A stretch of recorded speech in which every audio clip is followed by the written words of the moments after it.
Hi, boys and girls. Welcome to Thursday's Wit Wisdom. Today is Thursday, May 7th, 2020, and we're going to go ahead and jump right into Wit and Wisdom.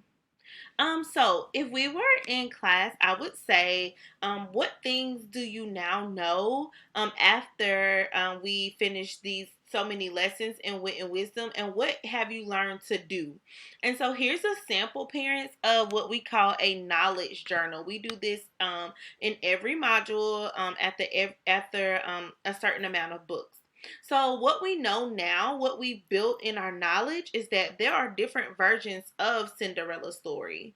Um, all Cinderella stories have these elements. All of them have good characters, evil characters, a magical element, and proof of identity. And lastly, we now know that Cinderella is a good, hardworking person. That was consistent throughout all of our Cinderella stories. And these are things that we learn after reading each of these versions of Cinderella. And now, what can I do? So, I can tell when different characters speak in a story. That's something that your scholar should now be able to do. So, you can read a book and say, hey, this character is talking or this character is talking. And you can now write an opinion statement and give reasons for your opinions. Kiss your brains. You all are growing and learning so much. The work that you're sending in is looking phenomenal. You all are following directions. And kudos to you, parents, for all of your hard work in helping your scholars continue to grow and learn during e-learning. Our focusing question is, what are some reasons why people admire Perrault's version of Cinderella? So why do people like these Cinderella characters? Well, for one, we've said that they're very nice and they're kind. They do nice and kind things for people. They aren't mean and evil characters, and that's just character traits that we admire about people. And they are all hardworking. So although in Cendrillon she said that she was working like a serving girl, but they worked really hard to clean the to do what their stepmothers asked them, and those are some reasons as to why we can admire those characters. All right, let's quickly look at our elements story chart. So we know that these are all the elements in Cinderella stories. They have good characters, evil characters, a magical element, and proof of identity. And this is not new. You've seen this as we read through our first Cinderella story. So we have Cinderella as a good character, fairy godmother. Evil characters in this story is the stepmother and the stepsisters. The magical element is the magic wand, and the proof of identity is the glass slipper. So when Cinderella's able to fit into this glass slipper, we're able to identify her as the princess that was at the ball. Now let's do this for Cendrillon. The good characters in Cendrillon are Cendrillon and Nanon. They were the good characters, just like Cinderella and the fairy godmother. The evil characters is Madame, the stepmother, and Madeline, the stepsister.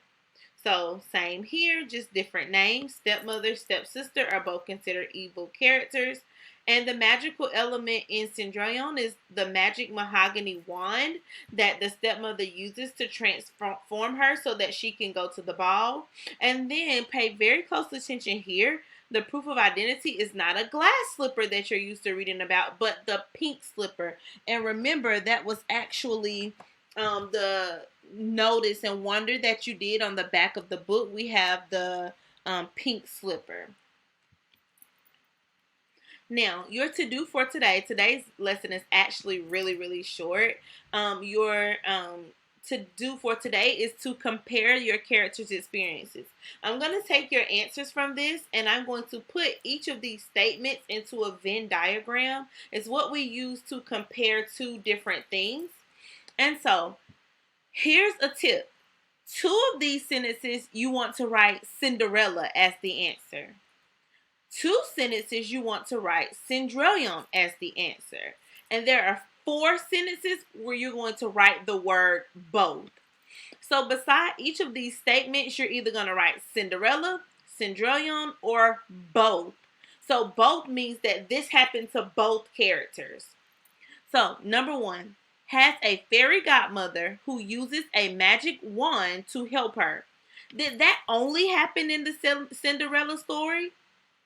Did it only happen in the Cinderella story, or did this happen in both stories? You can also use your chart to help you. So if you go under magical element, we can see that here we have a magic wand and here we have a magic wand. So we know that we would write the word both. You're not writing the sentences, you're just going to number your paper 1 through 8, and beside number 1 you're going to put the word both. No need for all that extra writing. Number 1, both. Number 2, has an even. So now you only have 3 more sentences that you're going to put the word both beside, because we know that number 1 has already taken up one of those. Has an evil stepmother who is mean to her. Is that Cinderella? Is that Cendrillon? Or is that both? Again, look at your chart. Do they both have evil stepmothers or just one character? That's up for you to decide. Has Nanan, this is very specific, Nanan, who uses her magic wand to help her. So what story was Nanan in? Was that in the Cinderella story or Cendrillon? Or both? Fits the glass slipper. Don't get caught up here, because this one is just the glass slipper. Again, use your chart. Which story has the glass slipper? Has to do all the cleaning at home. Which one of these characters does a lot of cleaning? Is it Cinderella? Is it Cendrillon? Or is it both? Fits the pink slipper. Okay, so one of these, so we have a glass slipper and a pink slipper. Which character has the glass slipper and which has the pink slipper? Write their name. Goes to a ball where she meets a man and dances with him. Okay, who goes to a ball? Was it just Cinderella? Or was it Cendrillon? Or was it both? And then marries the man. Which one of our characters got married? Was it Cinderella? Was it Cendrillon? Or was it both? So again, you're going to number your paper 1 through 8. And you are going to, beside each number, you're either going to write Cinderella, Cendrillon, or the word both. Because that means that these experiences happen to both characters. Now, the way that you can check your work is that you're only going to have 2 of these to say Cinderella. You're going to have 2 to say Cendrillon. And then 4 of these statements are going to say both. Alrighty, and that's your work that you're going to turn in for today. Very simple, but it's going to lead us into our next Wit and Wisdom lesson. So make sure that you turn this in today. Again, this is your to-do 1 through 8. Write Cinderella, Cendrillon, or either both. Okay? Again, love you all, and I look forward to our next lesson together.